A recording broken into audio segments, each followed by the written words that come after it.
अस्सलाम वालेकुम नाज़रीन, मैं हूं आपकी मेज़बान उस्मान ओमान। हबीब साहब प्रोग्राम में मेरे साथ मौजूद। इस्लामाबाद मार्च के बाद पीटीआई की मरकज़ी क़यादत ने आज पहली बार अडयाला जेल में साबिक़ वज़ीर आज़म इमरान खान से मुलाकात की और उन्हें एहतजाज से मुतालिक तमाम तर तफसीलात से आगाह किया गया और अहम हिदायत भी लीं। जबकि मीडिया से गुफ्तगू में पार्टी के चेयरमैन बैरिस्टर गौहर अली खान ने कहा कि एहतजाज में हमारे 12 अफराद शहीद हुए, सैकड़ों हलाकतों की बातें करने वालों को डिसओन करते हैं। गोली जिधर से भी चली काबिल मजम्मत है और इसकी तहकीकात होनी चाहिए। खान साहब को कोई पता नहीं था 26 तारीख को क्या हुआ है। खान साहब ने सारे शोहदा पे बड़े ताज़ियत और अफसोस का इजहार किया है। खान साहब का कहना है कि ये मुखालिफिन है जो तबरका डालने के लिए ऐसी बातें कर रहे हैं। खान साहब का पैगाम यही है कि आप कौमी असम्बली के इजलास को रिक्विजिशन करो, जो बातें होगी वो पार्लियामान के अंदर आपने एहतजाज भी करना है, आपने सेनेट में भी इजलास रिक्विजिशन करना है। खान साहब का एक ही पैगाम है, चाहे हम संगजानी थे, चाहे हम डी चौक थे, जहाँ भी प्रोटेस्ट होना था गोली नहीं चलनी चाहिए थी। डी चौक में आना कोई मकसद नहीं था, किसी भी लीडर को ये नहीं कहा गया था। ये तो हमारा मुतालिबा है और रहेगा कि इसकी भी आप इंक्वायरी करें, इसके भी कमीशन बिठाएं। जिसने भी किया है, जिसने भी गोली चलाई है, खान साहब के बारे में जो खबरें चला रही सेहत के बारे में, अडयाला जेल में नहीं थे, वो भी सारी खबरें गलत है।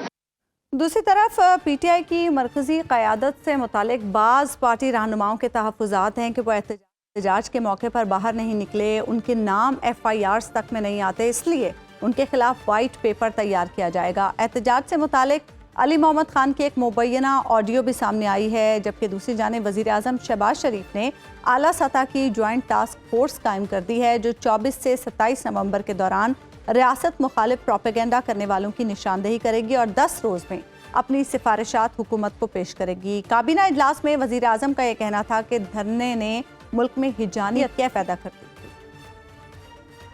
इन्होंने ये मुल्क में हिजानी कैफियत पैदा कर दी थी और हर तरफ अफरा तफरी का सामान था, तोड़ फोड़ कर रहे थे। मुल्क की जो इन्होंने बेइज्जती इन्होंने करवाई अपने इन गैर कानूनी हथकंडों से, कितना कौम को नुकसान पहुंचा। एक दिन के अंदर स्टॉक एक्सचेंज 3,500 पॉइंट्स नीचे आ गई। सूरत हाल कुछ यूँ है कि वज़रा और इंतज़ामी अफसरान प्रेस कॉन्फ्रेंस पर प्रेस कॉन्फ्रेंस करें और एहतजाज से मुतालिक फुटेजेस भी दिखा रहे हैं। इसके अलावा हुकूमत ने अमवात से मुतालिक रिपोर्टिंग करने पर बरतानवी नशरियाती इदारे को एक शिकायती मुरासला भी लिखा है। बानी चेयरमैन की ज़मानतें खारिज हो रही हैं, मज़ीद मुकदमात में गिरफ्तारियाँ डाली जा रही हैं। डी चौक एहतजाज पर बानी चेयरमैन समेत 96 रहनुमाओं के वारंट गिरफ्तारी जारी हो चुके हैं। गवर्नर राज और पार्टी पर पाबंदी की बातें भी हो रही हैं। ऐसे में पीटीआई के 3 मुतालबात का मुस्तकबिल क्या होगा? क्या पार्टी अब जारहाना की बजाय दिफाई हिली अपनाएगी, मुज़ाकरात पर जोर देगी या फिर एहतजाजी तहरीक को ही जारी रखेगी? इन्हीं तमाम मामलात पर हम बात करेंगे। प्रोग्राम में हमें ज्वाइन करें पाकिस्तान तहरीक इंसाफ के रहनुमा बैरिस्टर अली ज़फ़र साहब। बैरिस्टर अली ज़फ़र साहब, आप भी उन रहनुमाओं में शामिल हैं जिन्होंने आज खान साहब से मुलाकात की। 2 दिनों से बड़ी अफवाहें चल रही थी कि अडयाला में मौजूद नहीं है, खान साहब उन्हें शिफ्ट किया जा चुका है और आपकी पार्टी के ही रहनुमा बड़ी तशवीश का इजहार कर रहे थे कि खान साहब को कुछ ऐसी चीज़ दी जा रही है जिससे उनका जहनी तवाज़ुन भी बिगड़ सकता है। तो सबसे पहले तो हमें खान साहब की सेहत के हवाले से बताइएगा। आप लोगों ने आज अडयाला में मुलाकात कर ली, उस अफवाह का तो खात्मा हो गया। जी बिल्कुल सही आप कह रही हैं, वो बिल्कुल इनफैक्ट पुरजोश थे और जिस तरह पहले थे उसी तरह मुस्तहकम है अपने इरादों में। और जो अफवाहें थी वो बिल्कुल गलत थी। यकीनी तौर पे सोशल मीडिया पे बहुत सारी बातें हो रही थी, लेकिन उन बातों में कोई सदाकत नहीं थी। तो माशाल्लाह उनकी सेहत बिल्कुल ठीक है। अच्छा अली ज़फ़र साहब, ये भी बताइएगा कि जो ये फाइनल कॉल के नतीजे में एहतजाज और फिर जो सारी सूरत हाल पेश आई, खान साहब को क्या उसके हवाले से ब्रीफली अपडेट किया गया, तफसील से बताया गया और उस पर खान साहब का रिएक्शन क्या था? जी, जब तो सबसे पहली बात तो ये है कि उन्होंने बड़ा वाज़े तौर पे बताया कि उनके पास कोई किसी किस्म की खबर नहीं थी। उनको ना टीवी देखने दिया, ना उनको कोई अखबार दिया, ना कोई गुफ्तगू कर सके किसी के साथ वो। और वो एक तरह से फिर से सॉलिटरी कन्फाइनमेंट में थे, तो उनको बिल्कुल कुछ नहीं पता था कि क्या हुआ पिछले दिनों में। और वो आज उनको जब बताया गया तो इतनी तफसील में तो वहाँ बात हो नहीं सकती, और चूंकि वक्त भी कम था, अदालत की कार्रवाई भी चल रही थी, तो जितना एक्सप्लेन किया उनको, उसके बाद उन्होंने ये कहा बड़ा वाज़े तौर पे, उन्होंने सबसे पहले तो ये कहा कि जहाँ तक ताल्लुक है बुशरा बीबी का, उन्होंने कहा कि बहुत खराज तहसीन पेश किया उनको और कहा कि वो बहुत बहादुर हैं, और उनको जो उन्होंने हदायत दी थी डी चौक की जो इंस्ट्रक्शंस थी, जो पार्टी का फैसला था, वो उस तक पहुंचने की कोशिश करती रहीं। उनके मुताबिक किसी और जगह पे जो हुकूमत कह रही थी कि किसी और जगह पे आप जाके एहतजाज करें, पुरअमन एहतजाज करें, वो एक ट्रैप था और वो दुरुस्त तरीके से उस ट्रैप को मुस्तरद किया पार्टी ने। अच्छा। उसके बाद उनको जब पता चला कि लोगों की जिस तरह इंजरीज हुई हैं, डेथ्स हुई हैं, उस पर उन्होंने बहुत अफसोस का इजहार किया और उन्होंने ये भी कहा कि पूरी कौम को मैं रिक्वेस्ट करूंगा कि उन सब के लिए और पाकिस्तान के लिए और पाकिस्तान की बेहतरी और सालमियत के लिए दुआ गो हों। उन्होंने ये भी कहा कि जहाँ तक उनसे पूछा कि अब नेक्स्ट स्टेप्स क्या हैं, उन्होंने कहा सबसे इमीडिएट स्टेप तो ये है कि ये इतना बड़ा हौलनाक वाकया हो गया है, पार्लियामेंट जो है वो एक दुरुस्त जगह है जहां आप इसको रेज करें, इश्यूज को रिक्वेजिशन करें, सेनेट को भी और नेशनल असेंबली को भी, और भरपूर तरीके से पूरी दुनिया को और पूरी कौम को बताएं कि क्या हुआ और इसके क्या नतीजे हैं। उनका मौक़िफ़ बड़ा वाज़ेह है और वो ये है कि हम ये है कि मोहतरमा बुशरा बेगम साहिबा के बारे में जो ये तासुर आप ही की पार्टी के वो साहब जो खैबर पख्तूनख्वा की गवर्नमेंट में है और इमरान खान साहब से राब्ते के तौर पे भी काम किया, उन्होंने ये बात ऑन रिकॉर्ड कही थी कि बुशरा बेगम साहिबा का फैसला था डी चौक जाने का, जबकि इमरान खान साहब का फैसला था संगजानी जाने का। तो आप कह रहे हैं कि बुशरा बेगम साहिबा का जो फैसला था उसको इमरान खान साहब की सपोर्ट हासिल थी? जी, उन्होंने बिल्कुल यही बताया कि बड़ा दुरुस्त फैसला था और मेरे मुताबिक कोई और जगह जो थी वो ट्रैप थी, इसलिए उसको मानना सरासर हम ट्रैप में पड़ जाते, गिर जाते और हमारा ये जो पुरअमन एहतजाज था वो ख़त्म हो जाता। उन्होंने जिक्र ये भी किया, उन्होंने कहा कि पूरी दुनिया में एक अमेरिका का कैपिटल है वॉशिंगटन, वहाँ वाइट हाउस है, उसके सामने एहतजाज होता है। इंग्लैंड का कैपिटल है लंदन, उसमें डाउनिंग स्ट्रीट जहाँ प्राइम मिनिस्टर का घर है और ऑफिस है, उसके सामने एहतजाज होता है।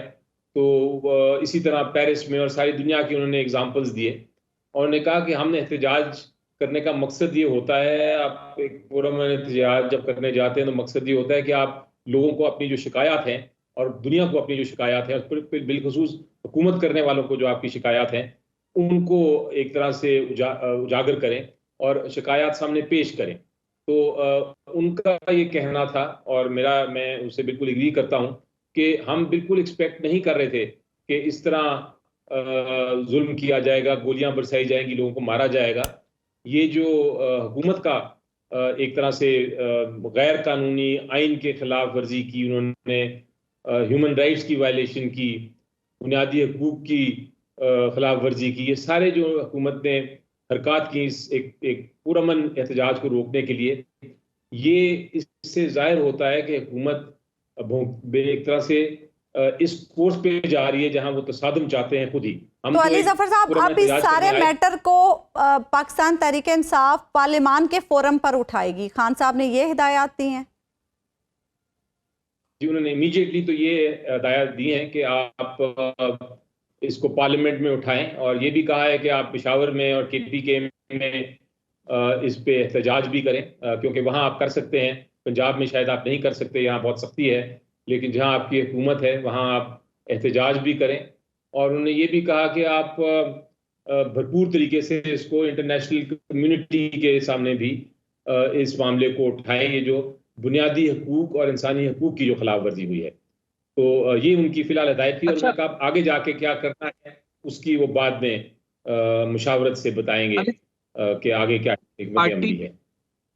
कई तरह की इत्तलात आती रही, मिसाल के तौर पे इमरान खान साहब के हमदर्दों की तरफ से ही ये इत्तला आई कि वो बीमार हैं या उन्हें कुछ खुदा न खास्ता उनकी जान को खतरा है, फिर ये इत्तला आई उन्हें जेल से निकाला गया है, फिर अच्छा ये हमदर्दों की बात है। खुद पार्टी के अंदर बुशरा बेगम साहबा के मामले पे जो कंट्रोवर्सी पैदा हुई वो अपनी जगह है। फिर कुछ लीक्स भी आ गई और फिर बीच के कुछ लोग आपके जो है वो भी आ गए कि जनाब आला क़यादत ने 26 नवंबर को ये करना था, वो किया, जो करना चाहिए था, वगैरह वगैरह। ये सब चीजें आखिर किस चीज की निशानदेही करती हैं? क्या पार्टी के अंदर कोहेरेंस नहीं है, इख्तलाफात पैदा हो रहे हैं, या कोई और मामला है? देखिए, मैं पहले भी बता चुका हूं कि ज़रूर जिस तरह हर पॉलिटिकल पार्टी में मुख्तलिफ राय होती हैं, मुख्तलिफ लीडर्स की अपनी अपनी ग्रुप्स भी होते हैं, इस तरह पीटीआई में भी हैं और कई मामलों में मुखालफत हुई। जहां तक इस एहतजाज का ताल्लुक है, इससे पहले कि एहतजाज अनाउंस हुआ था, ज़रूर आप इसमें डिवीजन थी, मुख्तलिफ राय थी, लेकिन एक बार इमरान खान साहब ने जब अनाउंस कर दिया, उसके बाद सारी लीडरशिप ने उस पे और मैंने उसको भी सारे लीडर्स जो थे वो टीवी प्रोग्राम पे आके भी कहते रहे कि हमें ये अब फैसला मंजूर है और हम इस पे पूरी मेहनत करेंगे और इसको हम कामयाब करेंगे। तो इसलिए वो इख्तलाफात जो थे पहले, वो सारे ख़त्म हो गए थे और इसके बाद अब ऑफ कोर्स फिर से दोबारा से अब नेक्स्ट स्ट्रेटजी के ऊपर फिर राय आ सकती हैं मुख्तलिफ, लेकिन इसका ये मतलब नहीं है कि मुखालफतें होनी चाहिए। बहरहाल इमरान खान साहब को बताया गया था थोड़ा बहुत कि क्या डिफरेंट जो पोजीशंस ली हैं मुख्तलिफ लीडरान ने, उस पर उन्होंने ये कहा था कि ये ठीक है बातें आपकी, लेकिन आप इस वक्त हमें ज़रूरत है इत्तेहाद की। ठीक। और उसके बाद तंजीम। अच्छा बैरिस्टर अली जफर साहब, अब चूंकि पाकिस्तान तहरीक-ए-इंसाफ ने ये डिसाइड किया है कि पार्लियामान के फोरम से मामलात को आगे बढ़ाया जाएगा, तो एहतजाज में तो आप लोग अकेले थे, महमूद खान अचकजई साहब भी नज़र नहीं आए और भी जिन जमातों के साथ आप लोगों ने मामलात किए थे वो भी नहीं थे। अब क्या बाकी जमातों को भी इंगेज किया जाएगा? मौलाना फजलुर रहमान साहब से भी दोबारा इंगेजमेंट्स होंगी इन मामलात को? जब आपने पार्लियामान में लेकर चलना है तो बाकी जमातों के साथ अपने रब्त को बढ़ाया जाएगा? जी, मैं पहले तो आपको क्लैरिफाई कर दूं कि जब मैं जो कहने लगा हूं ये मेरा अपना एक ज़ाती व्यू है। अभी तक इस पे कोई हतमी फैसला नहीं हुआ। पहली मुलाकात थी 24 नवंबर के बाद के जो हुआ, उसके बाद ये पहली मुलाकात थी, तो अभी कोई डिटेल्स इमरान खान साहब के साथ नहीं डिस्कस की गई। लेकिन मेरा अपना ज़ाती ख्याल है कि डायलॉग जो होता है, जो बातचीत होती है, उसके दरवाजे हर वक्त खुले रहने चाहिए और उसकी शुरुआत आपको सियासी जमातों के साथ ही करनी चाहिए। जो दूसरी सियासी जमातें हैं जो ऑपोजिशन में हैं और जिन्होंने हमें सपोर्ट भी किया है, जो कुछ हुआ उससे पहले भी और उसके बाद भी, उन जमातों के साथ बात शुरू करनी चाहिए और उनको अपने प्लेटफॉर्म पे लाना चाहिए और फिर कॉमन प्लेटफॉर्म के बाद एक ऑपोजिशन के तौर पे एक सियासी जमात होने की हैसियत से जो बातचीत है वो भी करनी चाहिए, उसके दरवाजे खोलने चाहिए। ये बताना चाहिए हुकूमत को। एक तो तरीका है एहतजाज के जरिए बताने का, दूसरा तरीका है डायलॉग के जरिए कन्विंस करने का हुकूमत को कि आप जो कुछ कर रहे हैं बिल्कुल सरासर गलत है, ये एक जुर्म कर रहे हैं आप, और ये जुर्म जो है ये आपको भी और पाकिस्तान को भी नुकसान पहुंचाएगा, जमहूरियत को भी नुकसान पहुंचा रहा है। तो ये डायलॉग साथ साथ चलना चाहिए, इसमें कोई हर्ज नहीं है। लेकिन जो कुछ हुआ 24 को और 25 को और 26 को वो हम भुला नहीं सकते। उसका भी बातचीत करने के साथ साथ उसमें जो लोग मुलविस हैं उनका भी एहतसाब होना चाहिए, उनको भी अकाउंटेबल ठहरना चाहिए, उनकी भी सजाएं होनी चाहिए। ये डायलॉग के साथ साथ आप अपना जो इंसाफ है वो भी करें, लेकिन डायलॉग को बंद करने की जरूरत नहीं होती। मेरी नज़र में अच्छा एक अच्छा जेस्चर है कि हम पार्लियामेंट में इसको रेज करेंगे, लेकिन उसके साथ साथ जो इंसाफ के तकाजे हैं वो भी करने के लिए एहतजाज करना करेंगे कि पार्लियामान के अंदर एहतजाज किया जाए। पार्लियामानी सियासत की तरफ एक आज एक डायरेक्शन नजर आई है इमरान खान साहब की तरफ से। क्या आप इसको चेंज ऑफ पॉलिसी समझते हैं या ये पैरेलल एहतजाज और पार्लियामान चलता रहेगा? जी, जिस तरह मैंने कहा कि ये पैरेलल है, बल्कि इसके साथ एक और तीसरा भी आप एक फ्रंट ऐड कर दें, क्योंकि वो भी साथ साथ चल रहा है और वो भी उसके तकाजे भी पूरे करने हैं, और वो है जो कानूनी जंग है। क्योंकि बहुत सारे ऐसे केसेस फाइल हुए हैं खान साहब के पास। आज मैं कैलकुलेट कर रहा था कि 250 से 300 तकरीबन केसेस हो चुके हैं उनके ऊपर फाइल। अब क्योंकि रिसेंटली अभी फिर 40-50 केसेस फाइल हुए हैं। तो ये जो इतने बड़े केसेस हैं खाली एक शख्स को जेल में रखने के लिए, उनकी जंग भी हम लड़ रहे हैं अदालतों में। हमें उम्मीद है कि नीचे से नहीं तो हमें जो सुपीरियर कोर्ट्स हैं वहां से इंसाफ मिल भी रहा है, मिलता भी रहेगा। पार्लियामेंट का एक बहुत बड़ा फोरम है, जो सियासी जंग है वो वहां लड़ेंगे। और उसके साथ एहतजाज जो है, मैं बार बार कहता हूं कि पुरअमन एहतजाज करना हमारा हक है। उस हक के लिए, और वो पूरी कौम का हक है, सिर्फ पीटीआई का हक नहीं है, उस हक के लिए भी हम जिद्दोजहद पूरी तरह भरपूर तरीके से करते रहेंगे। अली जफर साहब, खान साहब की कई मुकदमात में जमानतें भी खारिज हो गई हैं और जैसे अभी आपने कहा कुछ नए मुकदमात भी अब उन पर दर्ज हो गए हैं। तो इस सिचुएशन में नजर क्या आ रहा है आपको? आने वाले दिनों में तो ऐसा लग रहा है खान साहब के लिए सख्तियां बढ़ने वाली हैं, और आप ही की पार्टी के कुछ लोग कह रहे हैं कि टॉप लीडरशिप की गलतियों की वजह से ये सख्तियां खान साहब पर बढ़ रही हैं। देखिए, ये जो गलतियों की आपने बात की, ये बिल्कुल इसको हमें देखना चाहिए और हम देख रहे हैं। और ये गलतियां होती हैं और गलतियों के बाद आपको दुरुस्त करना पड़ता है। ये एक जिस तरह का सिचुएशन है उसमें एक स्ट्रेटजी काम करती है, दूसरी नहीं करती।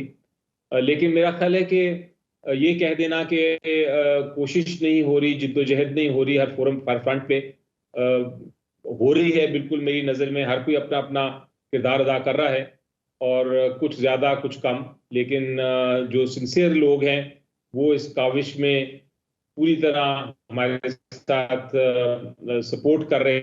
और सबसे बड़ी बात यह है, और उस बात को मैं झुटलाया नहीं जा सकता, सबसे बड़ी बात यह है कि पब्लिक सपोर्ट बहुत ज़्यादा है। जो लोगों का प्यार है और मोहब्बत है इमरान खान साहब के लिए, और जो लोग देख रहे हैं कि ये ज्यादती हो रही है, हर सिचुएशन पे ज्यादती हो रही है, उसके साथ जो खड़े हैं हमारे साथ और हमें दुआएं देते हैं, मेरा ख्याल है ये एक बहुत बड़ा हथियार है और ये एक बहुत बड़ी ताकत है। और जब तक ये ताकत रहेगी, मेरा ख्याल है जो भी हमारी ऑपोजिशन है, जो भी हमारे खिलाफ हैं, उनको हमारे से बातचीत करनी चाहिए, करनी पड़ेगी, और इसका कोई ना कोई हल ढूंढना पड़ेगा। ये चीज हमेशा के लिए नहीं चल सकती।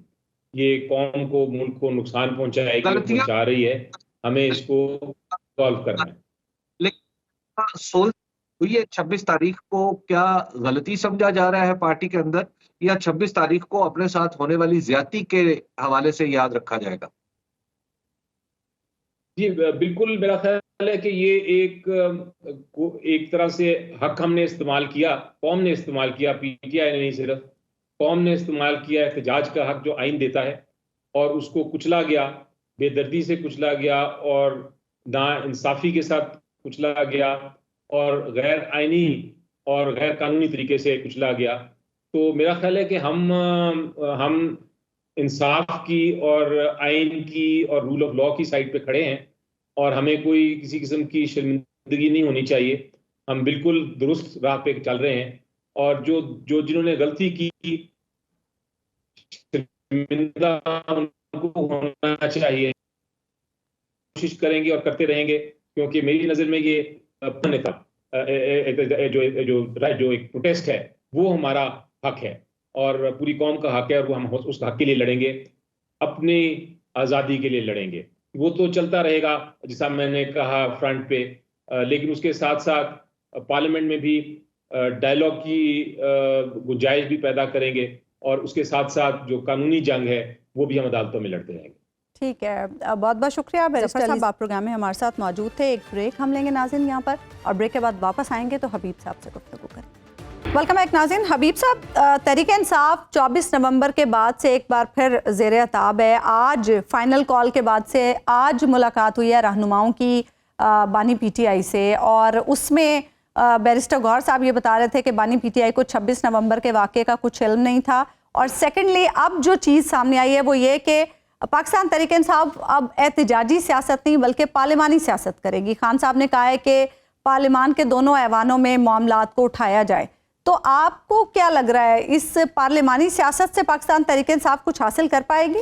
जहां तक आपके सवाल के पहले हिस्से का ताल्लुक है कि पाकिस्तान तहरीक इंसाफ एक बार फिर जेर अताब है, तो पाकिस्तान तहरीक इंसाफ जेर अताब अप्रैल 2022 से है। अच्छा। उसके बाद हमने देखा कि इमरान खान साहब को गोली भी लगी। इमरान खान साहब के जो 7 लोग थे पाकिस्तान तहरीक इंसाफ के, उनके ऊपर मुकदमात भी बने। खुद इमरान खान पर तकरीबन 100 से ज्यादा मुकदमात बन गए। मुख्तलिफ तरह के मुकदमात में उन्हें गिरफ्तार किया गया, उन्हें इद्दत में सजा दी गई, उनकी पार्टी से इंतखाबी निशान ले लिया गया। अताब की कौन सी ऐसी किस्म है जो पाकिस्तान तहरीक इंसाफ पर नहीं आई? तो लिहाजा पिछले ये कुछ कहना अरसे में कि थोड़ी सी कहीं एक नजर आया था कि शायद कुछ ज़ेरे थोड़ा अताब सा आ जाने में कुछ शिद्दत आ गई है, आराम है। अच्छा। कहीं पहले से ही अताब में है, तो इसमें तो ये कोई नई बात नहीं है।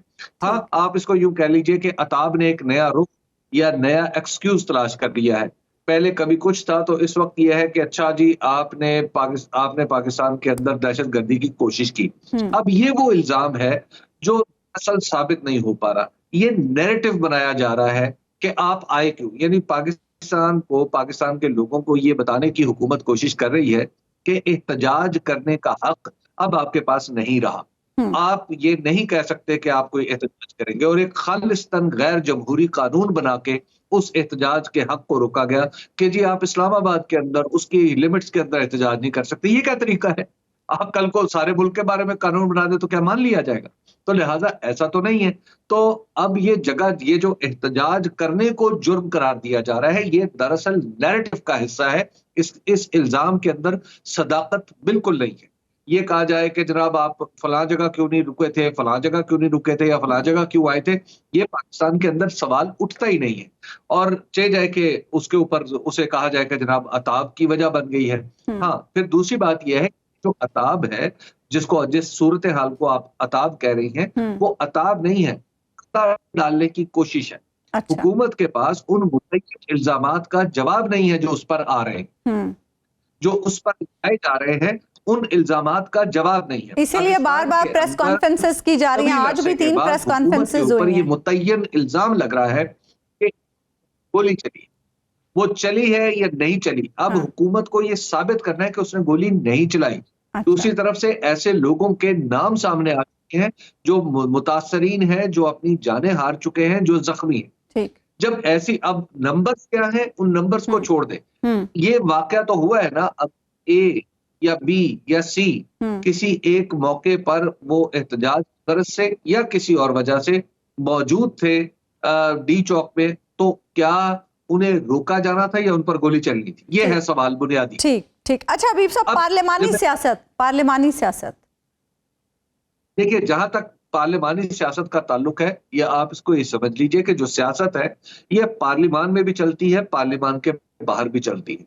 ऐवान के अंदर भी आवाज उठाई जाती है, सड़क पर भी आवाज उठाई जाती है, दोनों जगह आवाज उठाई जाती है। पार्लिमानी सियासत किसी कमजोरी का ऐलान नहीं है, और एहतजाजी सियासत न करना किसी बहादुरी की अलामत नहीं है। तो पार्लिमानी सियासत भी होगी, पार्लिमान के अंदर की आवाज उठनी चाहिए, क्योंकि ये मामला बहुत संगीन है। इस मामले पर पार्लिमान को हकायक पेश करने चाहिए हुकूमत को। वैसे तो इस पार्लिमान के ऊपर भी बाज़-औक़ात आफरीन कहने को दिल चाहता है कि हुकूमत की तरफ से पेश की जाने वाली हर रिपोर्ट ये मान लेता है ये पार्लिमान, लेकिन कम अज कम अवाम के हुकूक की और हक़ एहतजाज की जो आवाज उठानी है, उसका जो दिफा करना है, वो हक हमें हासिल हो ना हो, लेकिन तारीख की किताब में तो ये लिखा जाना चाहिए कि एक दफा ये हुआ था। अच्छा, तो पार्लिमान की जरूरत नहीं। अच्छा हबीब साहब, पीटीआई जो अपने 3 मुतालबात लेकर एहतजाजी सियासत की तरफ आई थी, अब अगर पार्लिमानी सियासत की तरफ जाती है तो उन 3 मुतालबात का क्या होगा? क्या पाकिस्तान तहरीक इंसाफ वो अचीव कर पाएगी? ये 3 मुतालबात जो हैं, आप इसको जरा दोहराइए। इन 3 मुतालबात में क्या है? क्या पाकिस्तान के अंदर इलेक्शन की धांधली का सुराग नहीं लगना चाहिए? मान लीजिए कि ये पाकिस्तान तहरीक इंसाफ का मुतालबा है, लेकिन बहुत सारे लोग तो मुस्लिम लीग नून के भी हारे हैं।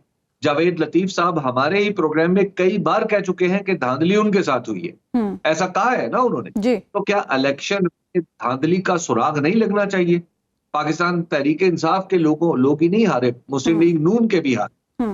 तो इसमें ये क्या जवाब है कि इस मुतालबे को नारवा करार दिया जाए?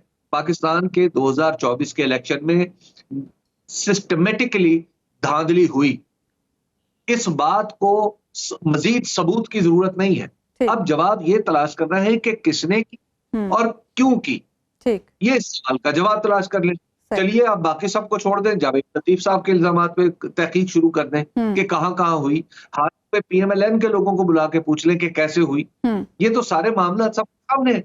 ठीक अच्छा, है। इसी तरह फिर आगे आ जाए, क्या मुझे और आपको अपने दस्तूर में दिए गए हुकूक की जमानत के लिए अदालत की आजादी नहीं चाहिए? क्या ट्राइकोटोमी ऑफ पावर, यानी ताकत का 3 हिस्सों में तकसीम हो जाना जमहूरियत का एक बुनियादी प्रिंसिपल नहीं है? क्या पाकिस्तान का कॉन्स्टिट्यूशन इस प्रिंसिपल को एंडोर्स नहीं करता? बार बार पूरे का पूरा आईनी ढांचा इस बात का जिक्र नहीं करता? तो अगर अदालतें इंतजामिया के ज़ेरे नहीं आ गई हैं या दस्तूर में एक गैर आईनी तरमीम करके, और वो भी लोटों की मदद से तरमीम करके, अगर अदलिया को यरगमाल बना लिया गया है, तो क्या इसके लिए आवाज उठाना जुर्म है? क्या कल को PMLN को इसकी जरूरत नहीं पड़ेगी? क्या नवाज शरीफ साहब, शहबाज शरीफ साहब, मौलाना मरियम नवाज, हमजा शहबाज, बिलावल भुट्टो जरदारी, आसिफ अली जरदारी साहब को ऐसी अदालत कबूल नहीं है जो आजादाना फैसले करेगी? ठीक। तो लिहाजा ये मुतालबा तो उनका भी होना चाहिए कि हमसे जो गलती हुई है 26वीं आईनी तरमीम में, हम उसको रफा करेंगे। सियासी कैदियों की रिहाई, कोशिश करेंगे। तीसरा मुतालबा सियासी, खुद आप जरा 2008 में मोहतरम आसिफ अली जरदारी साहब की तकारीर उठा के देख लीजिए, यूसुफ रजा गिलानी साहब की बतौर वज़ीर आज़म असेंबली में तकारीर उठा के देख लीजिए। वो किस बात पर फख्र व मुबाहत का इजहार किया करते थे, और अब वो कहा करते थे कि हमारी हुकूमत का सबसे बड़ा एजाज है कि इसमें एक भी सियासी कैदी नहीं, जो दुरुस्त बात है। लेकिन आज के सियासी कैदियों से पीपल्स पार्टी क्यों हमास बरत रही है? ठीक। क्यों उसकी तरफ से आंखें बंद किए हुए? और क्या PMLN का ये ख्याल है कि आने वाले वक्तों के में हमेशा के लिए उसी की हुकूमत होगी? ये तो मुमकिन नहीं है। तो अगर कल को वो हुए तो उनको किस अदालत की जरूरत होगी? ये जो कुछ उन्होंने किया है तो सब कुछ रिकॉर्ड पे।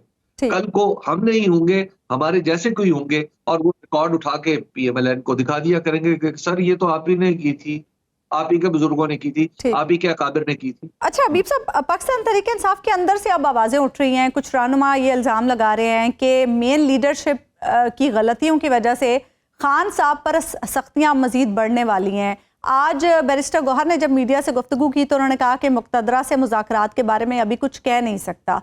तो आपको क्या सिचुएशन नज़र आ रही है? क्या मुज़ाकरात का मामला अभी भी कहीं है, उसमें कुछ बाकी है, कोई राख, कोई चिंगारी, या ये मामला ख़त्म हो गया 24 नवंबर के बाद से, और खान साहब पर वाकई अब क्या सख्तियाँ बढ़ेंगी?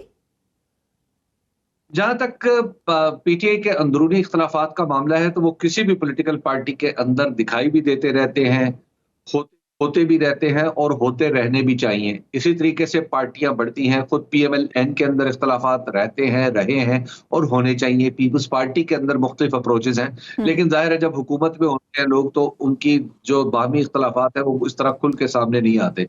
लेकिन पाकिस्तान तहरीक इंसाफ के इख्तलाफात इसलिए खुल के सामने आते हैं कि उनका जो बानी और उनका जो लीडर है वो जेल में बंद है, तो बराह रास्त एक्सेस मौजूद नहीं है। और लीडर्स की जब मुख्तलिफ अपने जो उनके बाद के लीडर्स हैं जब मुख्तलिफ अपनी ओपिनियंस जाहिर करते हैं तो उसके नतीजे में वो हल्का सा इख्तलाफ का तासुर पैदा होता है। लेकिन हमने देखा है कि अक्सर जगहों पे ये सारे लोग इकट्ठे हो जाते हैं। हिकमत अमली पर इख्तलाफ जरूर रहता है, लेकिन उसूली इख्तलाफात पाकिस्तान तहरीक इंसाफ के अंदर नहीं है। एक दूसरे के ऊपर भरोसे की भी कमी होती है, हर पार्टी में होती है, तो इनके अंदर भी है। लेकिन चूंकि पाकिस्तान की सबसे बड़ी पार्टी है इसलिए इसके इख्तलाफात खुल के सामने आ जाते हैं। जहां तक इस बात का ताल्लुक है कि मुक़तदरा से कोई मुज़ाकरात हो सकते हैं या नहीं हो सकते, तो ये बात कभी भी हतमी तौर पर नहीं कही जा सकती। ये ऐसा मामला है जो कभी बढ़ता हुआ नजर आएगा, कभी घटता हुआ नजर आएगा। कभी तरफैन की तरफ से ये कहा जाएगा कि बिल्कुल कुछ नहीं हो सकता, और कभी तरफैन एक दूसरे के करीब जाते हुए नजर आएंगे। ये उतार चढ़ाव दुनिया में किसी भी मुज़ाकरात का हिस्सा है।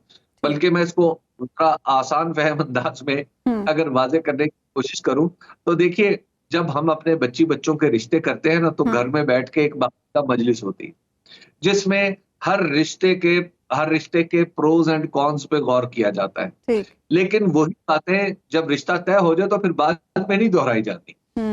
तो लिहाजा अभी प्रोज एंड कॉन्स की बात चल रही है। ठीक। ये ताल्लुक जो एस्टेब्लिशमेंट का पाकिस्तानियों के साथ है और सबके साथ है। एस्टेब्लिशमेंट मैं हूं और अवाम भी मैं हूं। अवाम में से एस्टेब्लिशमेंट निकली है और एस्टेब्लिशमेंट से हम तवक्को करते हैं, पूरे अवाम तवक्को करते हैं कि वो अवाम के मफादात की निगहबानी करेगी। तो लिहाजा ये सारे इदारों और अवाम के दरमियान तफरीक तो बिल्कुल नहीं रहनी चाहिए। इसमें अगर किसी की कोई पनाह आड़े आती है तो उसको भी खत्म करना चाहिए। अब ये सवाल कि ये उठना कि क्या ये कल होंगे या परसों होंगे तो फिर कंक्लूड तक होंगे, ये बात फिलहाल कहना मुश्किल है। लेकिन इनके होने के बारे में यकीन से कहा जा सकता है कि ताल्लुक हमेशा कहीं ना कहीं कायम रहता है, और वैसे मुखालफत भी तो एक ताल्लुक है ना। ठीक है, ठीक है, एक ब्रेक हम लेंगे नाज़रीन, और ब्रेक के बाद वापस आएंगे तो बात करेंगे पाकिस्तान में स्लो इंटरनेट के मसाइल क्यों हैं। वेलकम बैक नाज़रीन। गुज़श्ता कई रोज़ से सुस्त इंटरनेट ने सारिफीन को शदीद ज़हनी अजियत में मुब्तला कर रखा है। गुज़श्ता हफ्ते की शब से मुल्क भर में social media platforms WhatsApp, Facebook, Instagram समेत दीगर ऐप सुस्त इंटरनेट की वजह से या तो चल नहीं रही या उनके इस्तेमाल में शदीद दुश्वारी का सामना करना पड़ा है, जबकि हुकूमत यह दावा करी है कि मुल्क भर में डेटा सर्विस मुकम्मल बहाल है। इंटरनेट की सुस्त रवि से IT सेक्टर भी सख्त मुश्किलात का शिकार है। IT माहिरीन का कहना है कि इंटरनेट की सुस्त रवि से मुल्क की मईशत को रोज़ाना की बुनियाद पर अरबों रुपए का नुकसान हो रहा है। दूसरी तरफ PTI ने कानूनी बुनियादों के बायस वर्चुअल प्राइवेट नेटवर्क यानी VPN पर पाबंदी ना लगाने का किया। इसी सारी सूरत हाल पर हम बात करेंगे। प्रोग्राम में हमें ज्वाइन कर रहे हैं chairman wireless internet service providers association of Pakistan Shahzad साहब। शहजाद साहब, अब स्लो इंटरनेट की वजूहात या मकासद आपको क्या नज़र आ रहे हैं? अब तो कोई एहतजाज भी नहीं हो रहा, क्या लग रहा है क्यों इंटरनेट स्लो हुआ है इस वक्त?